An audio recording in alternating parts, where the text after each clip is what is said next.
سیاست اسلامیہ نہیں ہوگی تو کیا حال ہوگا؟ آج وہ اسلامی ممالک جو عرب ممالک ضرور ہیں، مثلا دبئی یو اے ای کو دیکھ لو، باقی عرب ممالک اردن وغیرہ کی مثال لے لو، مصر کی لے لو،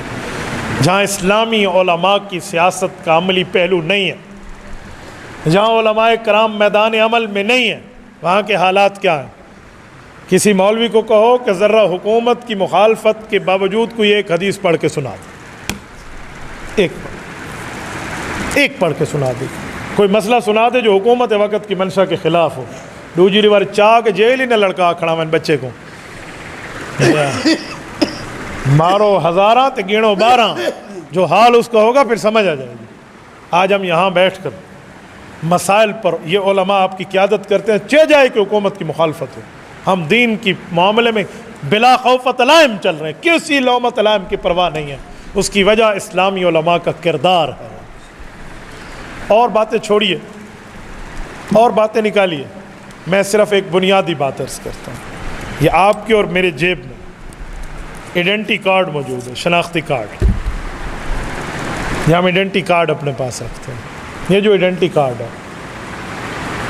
جب آپ یہ بنوانے جاتے ہیں، آپ کو جہاں اپنی فیملی میٹرز کے سوالات کے جوابات دینے ہوتے ہیں، جہاں آپ کو باقی معاملات کے جوابات دینے ہوتے ہیں، تو وہاں آپ یہ بھی بتاتے ہیں کہ میں ہندو ہوں، میں عیسائی ہوں،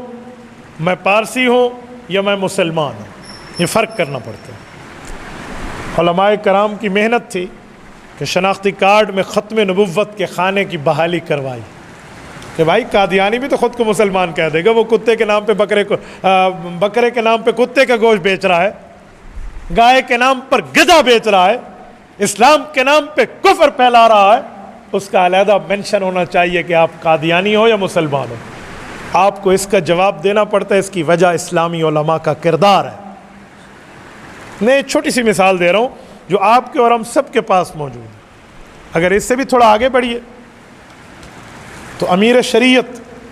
سید عطا اللہ شاہ بخاری، اللہ اس کی قبر پہ کروڑوں اربوں رحمتیں نازل فرمائے۔ اس نام سے کون بد نصیب ہوگا جو شاید واقف نہ ہو ہماری اس دھرتی کا۔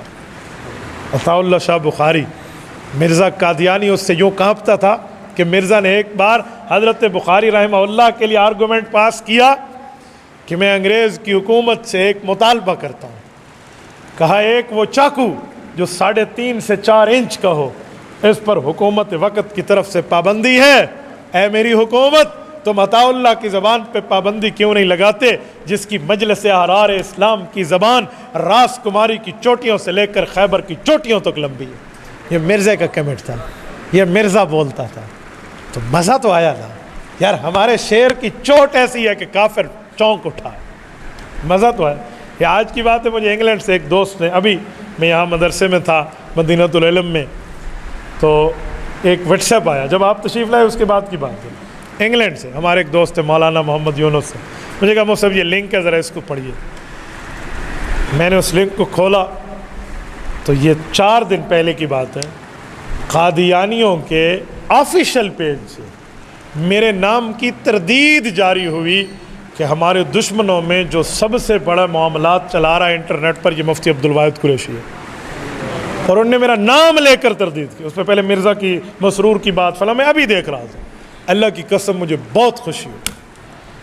مجھے بہت خوشی ہوئی ہے۔ حضرت تشریف فرما ہے، میں اللہ رب العزت کو حاضر ناظر جان کر کہہ رہا ہوں، مجھے اپنے اعمال پہ گھمنڈ نہیں ہے، لیکن کل قیامت میں اگر رب کائنات فرمائے نا کیا لے کر آیا، تو شاید یہ ویڈیو میں بطور دلیل پیش کروں کہ میرے مولا تیرے نبی کے دشمنوں نے مجھے اپنا دشمن مانا ہے،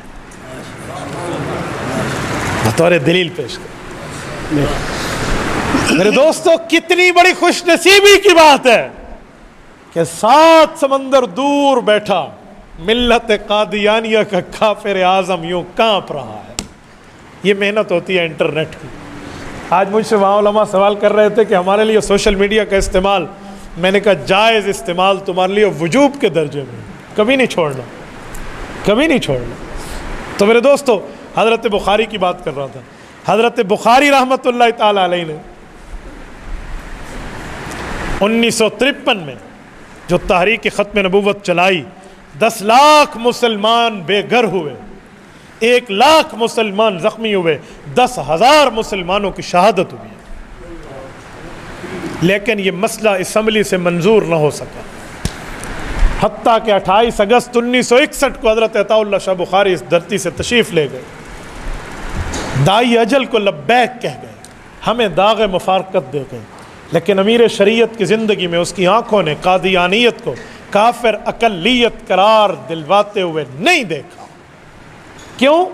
اس وقت ہمارے پاس مذہبی پاور ضرور تھی، مدرسے کی پاور ضرور تھی، خانقاہیں ہمارے ساتھ ضرور تھیں، علماء مؤلفین و مصنفین ہمارے ساتھ ضرور تھے، دعوت و تبلیغ کی دعائیں ساتھ تھی، مجاہدین اسلام ساتھ تھے، لیکن سیاسی قوت اس وقت علماء کو حاصل نہیں تھی۔ پھر ایک وقت آیا 1970 کے بعد رب کریم نے ڈیرہ اسماعیل خان کی دھرتی پر ایک علماء کا چمکتا ستارہ، قائد ملت اسلامیہ حضرت مولانا مفتی محمود کو اسمبلی کے لیے جتوا دیا، اور اس وقت کے پتہ نہیں کیا سے کیا مقابلے میں بڑے بڑے آئے اور شکست فاش دے کر مفتی محمود اسمبلی کے ممبر بنے۔ اور اس شخص نے اسمبلی میں پہنچ کے دیوبندی، بریلوی، اہل حدیث تمام علماء کو ساتھ لے کر یکجہتی کا مظاہرہ کرتے ہوئے پوری امت کے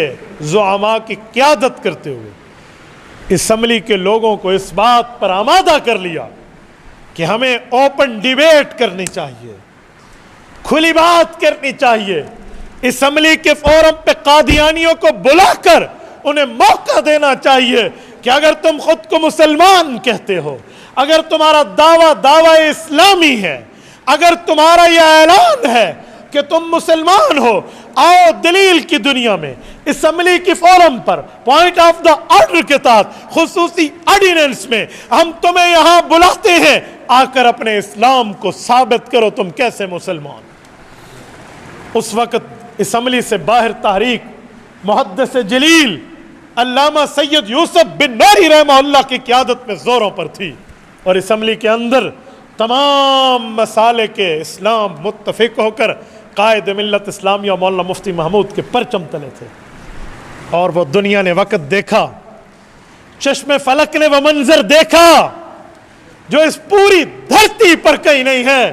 اسلام آباد کی قومی اسمبلی میں یہ بات طے ہوئی، قادیانیت کے 2 فرقے بڑے نامور تھے، لاہوری گروپ، قادیانی گروپ، ڈاکٹر عبد الکریم لاہوری گروپ کی قیادت کرتے ہوئے، مرزا ناصر بن مرزا بشیر الدین محمود مرزا قادیانی کا پوتا قادیانی گروپ کی قیادت کرتے ہوئے خصوصی آرڈیننس کے تحت، کیونکہ ممبر نہیں تھے اسمبلی کے، خصوصی آرڈیننس جاری ہوا اور یہ اسمبلی میں آئے اور علماء بھی بیٹھے، اور وہاں 13 دن بات چلی ہے۔ آج اللہ جزائے خیر دے ہمارے عالمی مجلس تحفظ ختم نبوت کو، حضرت مولانا اللہ وسایہ دامت برکاتہم العالیہ کو، انہوں نے پوری قومی اسمبلی کی کارروائی حضرت مولانا فضل الرحمان دامت برکاتہم کے واسطے سے اسمبلی سے نکلوائی اور اس کو کتابی شکل دی، 5 جلدوں میں پوری کی پوری کارروائی چھپ کے آج آپ کے ہاتھ میں مارکیٹ میں آ چکی ہے۔ وہاں اگر کوئی بیٹھے ہوئے یوں کھانسی بھی کرے تو یہ بھی اندراج ہو جاتا ہے کہ اس نے یہاں کیا کیا ہے، وہاں موجود ہے، آپ اس کو پڑھیے، اپنے دلوں کو ٹھنڈک بخشیے کہ ہمارے علماء نے، ان سیاسی زعماء نے، ان سیاسی بزرگوں اور رؤساء نے، ان سیاسی زعماء ملت نے وہاں رسول اللہ کی ختم نبوت کا مقدمہ کس دلیری سے لڑا ہے۔ تبارك الذي نزل الفرقان على عبده ليكون للعالمين نذيرا